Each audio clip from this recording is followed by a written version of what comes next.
का प्रारूप क्या होगा? आंदोलन का प्रारूप, चूंकि धनबाद बोकारो कोयलांचल से आग लगी थी, कोयले में अक्सर आग लगती है और इस बार फिर कोयले में ही आग लगी है, तो ये आग अब कोल्हान से होते हुए संथाल परगना तक जाएगी और जो सोए हुए झारखंडी हैं, खतियानधारी हैं, उन्हें जगाने का काम किया जाएगा। क्योंकि आज चौतरफा हमला हो रहा है, चाहे कोई रहे, आप जाके कहीं देखिए लगातार हमला हो रहा है। झारखंड के नियोजन पर हो रहा है, भाषा पर हो रहा है, संस्कृति पर हो रहा है, यहाँ के लोगों के हर चीज पर। प्राइवेट सेक्टर में भी जाइए तो बाहर के बाबू लोग आके कब्जा करके बैठे हैं। अरे भाई, आपका अपना राज्य है, आप अपने राज्य की सरकार को घेरिए ना जाके कि हमें रोजगार उपलब्ध कराइए। आप हक अधिकार को छीनने आए हैं, तो आज झारखंडी को अपने हक अधिकार के लिए लड़ना ही होगा। क्योंकि आज अगर वे नहीं लड़ पाते तो इन फ्यूचर बड़ा मैंने बहुत दुखद दिखने का रहा है। बहुत प्लानिंग है, बहुत जोरदार प्लानिंग हो रही है। हम तो अब बात खतियान की तो हो गई, अब साथ ही हम लोग निर्वाचन पदाधिकारी से मांग करेंगे कि हमारे जो क्षेत्रों में है वोटर आईडी को भी आप जांच करें। और चूंकि 2 वोटर आईडी गैर कानूनी है, अतः वोटर आईडी जो है वो खतियान आधारित होनी चाहिए। और जो लोग खतियान के आधार पर वोटर आईडी नहीं बनाते वे काम करते हैं, अच्छी बात है, स्वागत करते हैं। रोजगार करते हैं, अच्छी बात है, स्वागत करते हैं। मकान बनाए, अच्छी बात है, स्वागत है। लेकिन आप यहाँ के निवासी नहीं हो सकते, आप यहाँ से मतदान नहीं कर सकते। मतदान आपको यहाँ नहीं हो सकता है, 2 राज्यों में मतदान नहीं कर सकते हैं।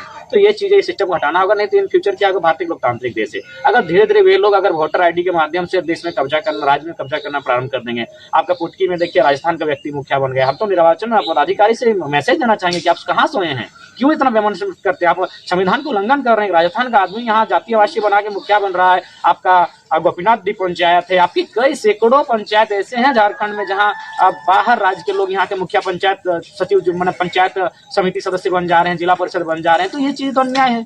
क्योंकि आप विधायक सांसद है कि आपको उसमें प्रतिबंध नहीं है, कोई कहीं से लड़ सकता है। मुखिया सरपंच का तो प्रतिबंध है कि उसी क्षेत्र का आपको होना, वहां का निवासी होना का। तो ये बताइए वे लोग यहाँ का निवासी कैसे बन रहे हैं? इसको चुनाव आयोग को तय करना होगा, निर्वाचन पदाधिकारी को तय करना होगा। और एक बात, अब हम लोग बार बार कह रहे हैं कि अब हम लोग उद्योग नीति की बात करेंगे। क्योंकि आप तो कहते हैं ना कि राज्यपाल का मोहर भी आया है कि 75% जो रोजगार होगा प्राइवेट सेक्टर में भी वो लोकल होगा। तो पहली बात तो अब कंपनी देखा है कि हमें 75% है कहाँ, आप तय कीजिए, आपको तय करना होगा कि लोकल है कौन। दूसरी बात, कंपनी को देना होगा। आप राज्यपाल महामहिम का अपमान नहीं कर सकते हैं। उनका जब लेटर पेड में इश्यू हुआ है, उनके हस्ताक्षर से घोषित हुआ है 75% रोजगार स्थानीयों का, तो आप कंपनी को ये भी, झारखंडी लोग कड़क के राज्यपाल का मैंने हवाला देते हुए कड़क के कंपनियों के सामने दरवाजे पे खड़ा होकर वे मांगे लिस्ट कि कहाँ है 75% लोग जो स्थानीय है। तो लड़ाई बहुत भीषण है। लड़ाई आज छोटी मोटी नहीं रह गई। अब झारखंडी समझने लगा है कि अगर आज नहीं लड़े तो बहुत नुकसान होगा, गिनती नहीं है।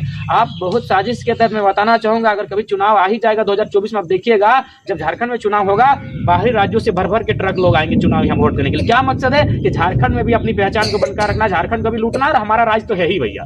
तो ये चीजें सामने आएंगी, आपको दिखाएंगे, सर्वे करते हुए दिखाएंगे। तो ये चीजें कहीं ना कहीं झारखंड को लगातार हमला कर रही है, औपनिवेशिक गुलाम झारखंड को लगातार बना रही है। जिस प्रकार ईस्ट इंडिया कंपनी ने बंगाल के माध्यम से पूरे इंडिया को गुलाम बनाया था, झारखंड को लगातार ये लोग अतिक्रमण कर रहे हैं, लगातार गुलाम बना रहे हैं। तो ये चीजें अब नहीं होगी कि झारखंडी लोग भी समझने लगे, चाहे जो होगा, भीषण युद्ध हो, संवैधानिक लड़ाई हो, जैसा भी होगा। ऐसे भी हम लोग संविधान की बात करते हैं, हम लोग हमेशा भोले भाले लोग हैं।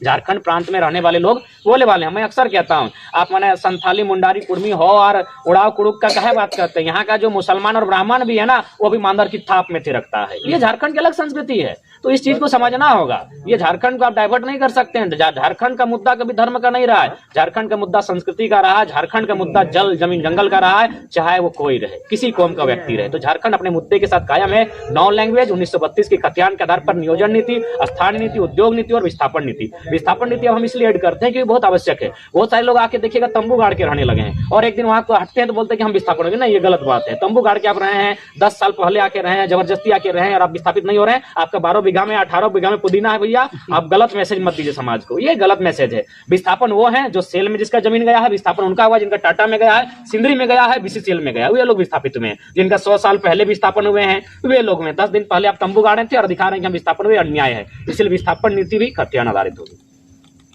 अच्छा, एक अच्छे स्कॉलर भी हैं।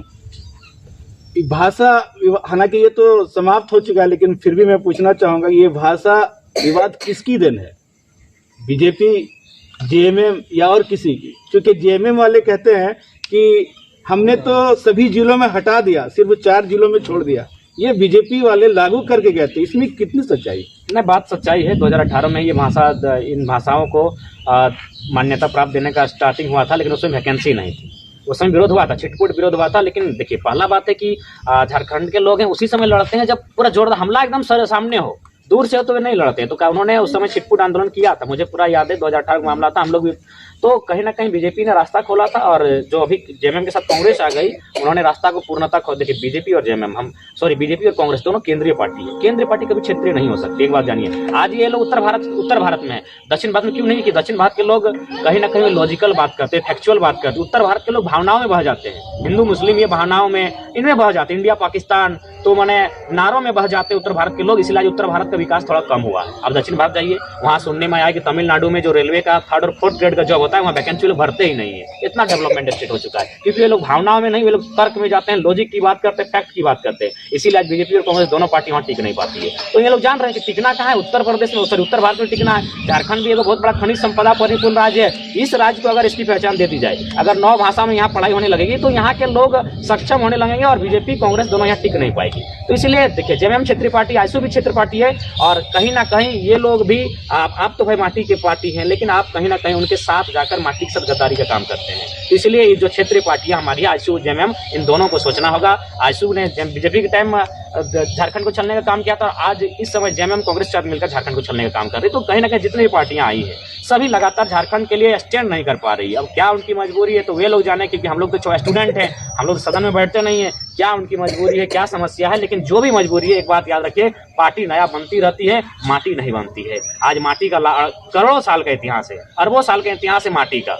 चाहे इसको जिस स्तर पे आप देखें, हिमालय हिम युग की बात करें, पाषाण युग की बात करें, गोंडवाना युग की बात करें, माटी को जो इतिहास है करोड़ों साल का है। पार्टी क्या है, आईएसयू 85 में बनी है, जेएमएम आपका 71 में बनी है, आज है कल नहीं रहेगी, लेकिन माटी सदैव रहेगी। माटी करोड़ों साल की है। इसीलिए मैं पार्टी के तमाम नेताओं से, बड़े नेताओं से गुजारिश करूंगा जो झारखंडी पार्टी से हैं, कि आप माटी की बात करें, और हो सके संभव तो इसी जो सत्र चल रहा है, इसमें खाद्यान्न आधारित नीति कैसे बने, इस पर आप चर्चा करें। नहीं तो आपको लोग गद्दार कहेंगे, जिस पार्टी से है। मैं कभी किसी पार्टी के खिलाफ ना बोला हूँ, ना मैं किसी व्यक्ति के खिलाफ बोला हूँ। मैंने जो भी बात कही है तर्क के साथ कहा हूँ। तो माटी आपको याद करें, माटी आपको गद्दार ना कहे, इसके लिए आपको इस विधानसभा का जो सत्र चल रहा है, इसे माटी के लिए बात करनी चाहिए। तमाम नेताओं को मेरा यही संदेश होगा। ये थे झारखंडी भाषा संघर्ष समिति के जयराम महतो जी, रिजवान अख्तर जी, अखिलेश जी, कॉमरेड अखिलेश जी। इन्होंने साफ संदेश दिया मुस्लिम समाज को, खास करके झारखंडी मुसलमानों को, कि उर्दू कोई आपको क्षति नहीं पहुंचा रही है, क्योंकि उर्दू आपका क्षेत्रीय भाषा नहीं है। आप इसमें ना उलझें, लोगों के बातों में ना आए, और असल लड़ाई हमारी जो खतियान की है वो 32 की लड़ाई है। इन लोगों ने मुस्लिम समाज से अपील किया है कि आप लोग भी बढ़ चढ़ के इस आंदोलन में हिस्सा लें, क्योंकि ये सबकी लड़ाई है। जितने भी झारखंडी हैं, ये किसी मजहब की लड़ाई नहीं है, किसी समाज की लड़ाई नहीं है, ये झारखंडियों की लड़ाई है। इन लोगों ने एक साथ सभी मुस्लिम समाज के लोगों से अपील किया है कि आप लोग भी बढ़ चढ़कर इस आंदोलन में हिस्सा लें और इस आंदोलन को सफल बनाएं, इसको सक्सेस बनाएं। आप देख रहे थे ऑल फॉर ऑल न्यूज। इसी प्रकार की खबरों को देखने के लिए आप हमारे news channel all for all news को देखते रहें।